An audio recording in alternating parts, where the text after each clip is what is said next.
Welcome back to Outdoors with Larry Rea on ESPN 790 AM.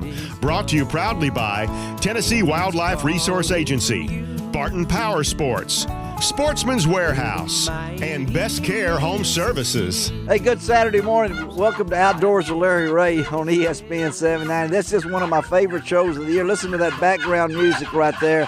We're talking turkeys on Outdoors with Larry Rea, and I'm not going to tell you who's here, but I'll tell you who's on the line with us right now. One of my favorite folks, great Christian man, Alex Rutledge, and he's in Kildare, North Dakota or South Dakota? Where is that? North Dakota, and I'm going to answer that hen call.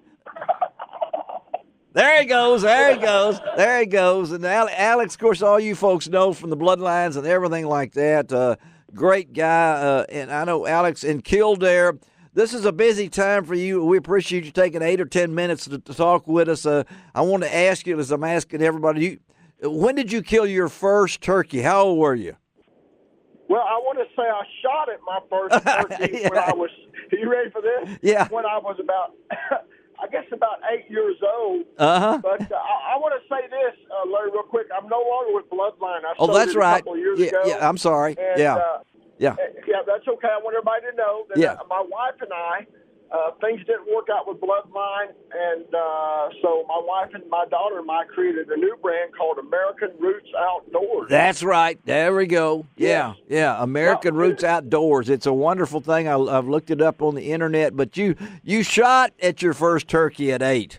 So you killed. 8 years old. And I killed my first turkey when I was 14, and I called it in with my natural voice. I walked from my home in southern Missouri, and I'll never forget it. I was about a mile walk when I killed him. I killed him midday, and I killed him by just sitting up and blind calling. They come in quiet. 3 gobblers, two jakes, and a big long beard. And me being a young kid, the single-shot shotgun, the old gun was an old Stevens 12-gauge 3-inch. My brother, I wouldn't weigh 60 pounds when I was 14. And I wouldn't get them coming in. And I would tell time by the sun because I didn't have a watch. Couldn't afford one when I was a kid. Yeah.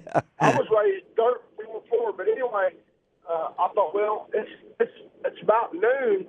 I said, that's probably one of my brothers looking for me. So I just sat there with the gun laying in my lap. And I looked up, and I just got through calling. Here comes some big red, white, and blue heads up the hill in the woods. And then I seen this guy with my heart went to racing, and they went behind some trees, and I raised my gun up. I'll never forget it. And I dropped the hammer on the first gobbler. He had a 6-inch beard. He weighed like 16 pounds. And I was so proud, guys. And I carried that turkey all the way home. He felt like he weighed 1,000 pounds. I'll never forget walking over the hill and my mama hollering at my mama. She came out of the kitchen like she thought something was wrong. And I was sweating. And I was wearing that old World War II camo, guys. You know what I'm talking about? Oh, yeah. And I was so proud. She goes, you didn't kill that. I said, yes, I did, Mama. I said, I called him in my natural voice, and he come in with 2 other ones, and I killed him. All your brother killed it. I said, no, they didn't. No, he didn't.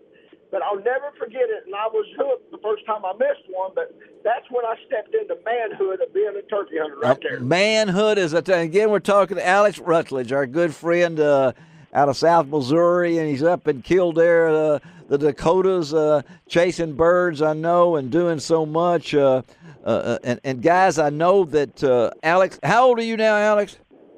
I am 52, and I need to correct you. I'm not killing birds. I took a part-time job because of my situation. No, I said you're in Kildare. I said you're in Kildare. You're working where? I'm working in the oil fields, killing bacteria and water insecticides. Wow. For a chemical company. Yeah. I work 2 weeks on, 2 weeks home, and I get a turkey hunt and do my web show, my appearances. God's truly blessing me. And I want to do this real quick. I want to commend your guys that you got in the studio. The calling is fabulous. Their decoys are unbelievable. And if I can ever help them, let them know. I would love to help them. We'll do it, Alex. You go ahead and get back to work, buddy. I appreciate you, and Godspeed to you, okay? Yes, sir. Follow us at American Roots Outdoors and Alex Rutledge on Facebook. Thank you Got so you, much. buddy. For having Okay, me on. thanks, Alex. All right, Alex Rutledge. a great guy. He's working in the oil fields, buddy. Took time off the Saturday morning to, and I'd forgot he'd moved over from Bloodlines to this new show. But you just Google Alex Rutledge. He's pretty well known. I know most of you guys have heard of him out there, and speaks all over the United States, and has a real job doing those things. And let's talk a little bit about decoys here as we get around here. Who uses decoys? You better put your hand up, John Gordon. Yeah. Well, I have to, yeah. I mean, but the decoy has really become a big part of it these days. I mean, used Frank to be put his hand up too. You just try to call a bird up through the woods, but it's become more and more popular to hunt fields with decoys now. Yeah, and now Ray, was your hand up or was it just kind of slipping a little bit there? Push that microphone. I don't use a decoy. I thought you didn't. Much. Yeah, and why? Occasionally. When do you use them? Well, I mostly run and gun. You do. I run and and gun. You're 102 years old, and you're still. I'm 102, and I'm still running. Yeah. And I carry most of my calls in my shirt pocket. With your heart medicine. Right. So I mean, but you do. I mean, you. Look, I have a friend that's been using a strutting decoy the last 3-4 years. Uh-huh.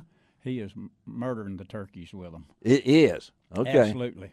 But you're still a go get them. Well, as long as I can kill them without it, I probably won't. Okay. Now, Charles Petrie over there, I know. Now, you are 102. How old are you, Charles? Well, I'll be 79 in June. It's 79. It's all, you always look, when you were a kid, you said, well, I'll turn 16 and I turned 20.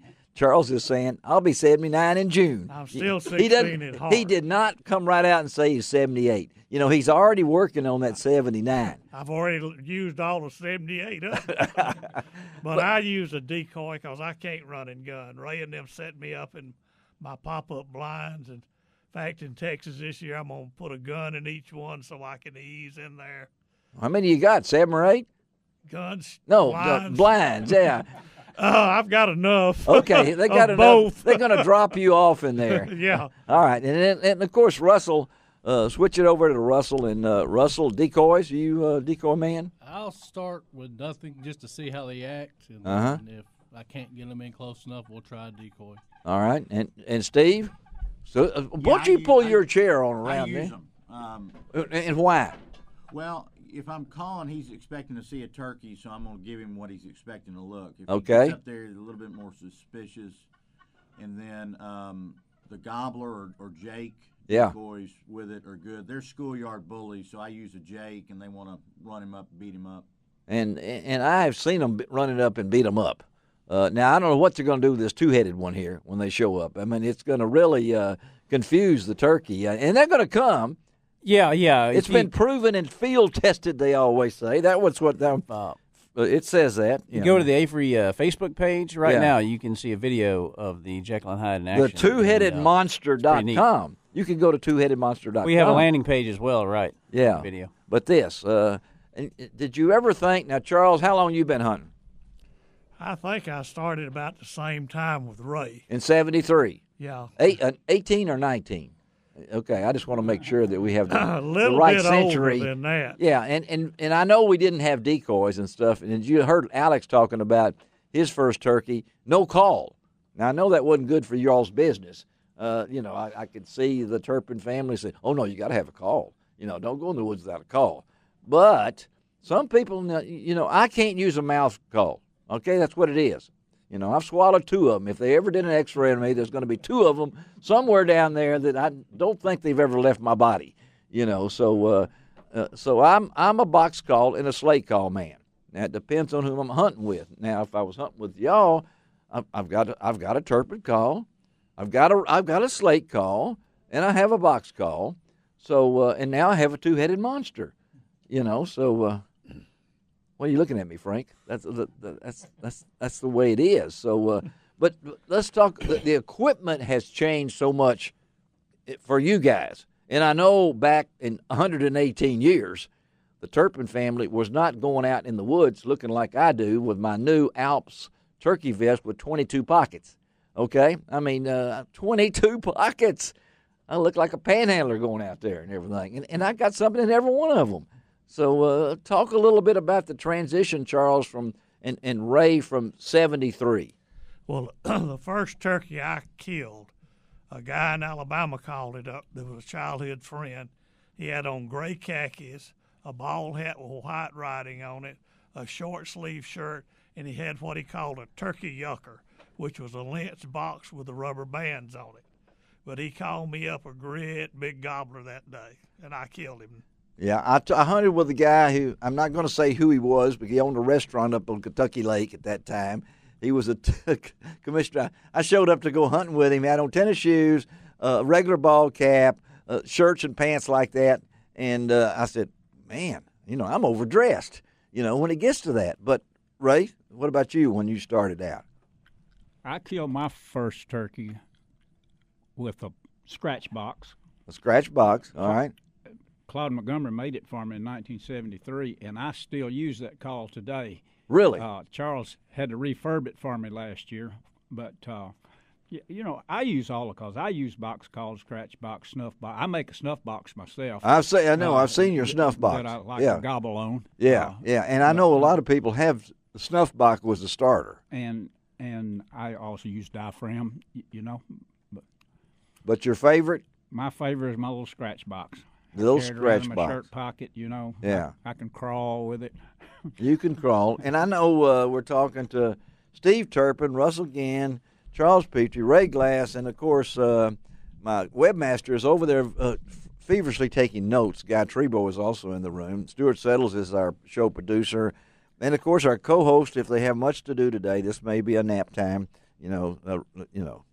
Frank Barton is here, second week in a row. He's here. And John Gordon. And we're going to, when we take this next break, you guys really need to settle in because we're going to talk to the legendary Harold Knight on Outdoors with Larry Rea. And I came up, Knight and Hale, go back a long way, these two guys. The barber and the farmer got together back in the 70s, about the time, Ray, you're talking about right there, and came up with some stuff. So, Stuart, let's take a break right now and come listen to that. Is that not... It's not Frank make great noise. Listen to Frank. There he goes. We'll be right back on Outdoors with Larry Rea on ESPN 790. You can find